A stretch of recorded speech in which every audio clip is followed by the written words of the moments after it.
आषाढी एकादशीनिमित्त पुणे शहरामध्ये सर्व भक्तांसाठी अनेक हॉटेलवाल्यांनी आपापल्या पद्धतीने योजना राबवल्या होत्या सामाजिक आणि भक्तिमय दृष्टिकोनातून. त्यामध्ये एका चहावाल्यांची आपण आज बातचीत करूयात. नमस्कार, मी विकास कावटे, राहता वारजे.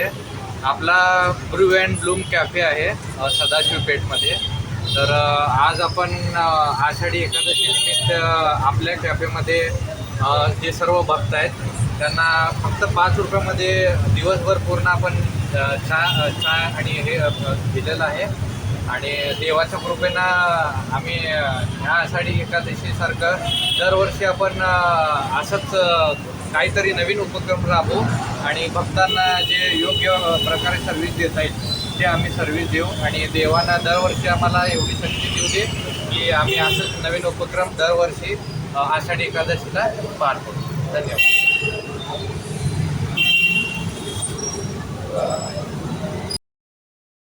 पुणे शहरातील SP कॉलेज येथील प्रसिद्ध असलेले खजिनावीर या मंडळाने विठ्ठल रुक्माई संत ज्ञानेश्वर तुकाराम महाराज यांचे सुबक मूर्ती रूपी एक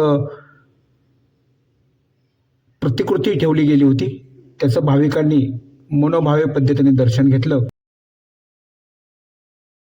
एकादशीचा उपवास असल्यामुळे सर्व ठिकाणी उपवासाचे पदार्थ म्हणजेच खिचडी, उपवासाचा वडा आणि उपवासाचे इतर पदार्थ विकण्यास विक्रेत्यांनी जास्ती भर दिला.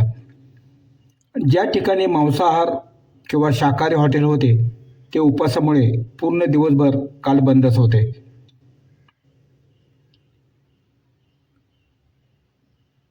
हे शाकाहारी हॉटेलसुद्धा बंदच आहे.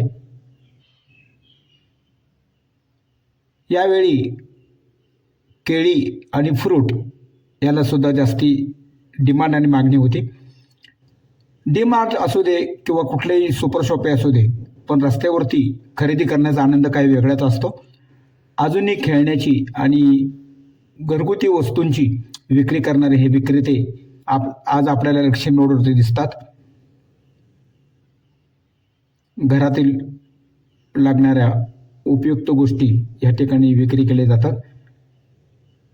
धन्यवाद. गोडबोले मोदक आणि गौरव स्नॅक्स इथे मोदक खूप प्रसिद्ध आहेत.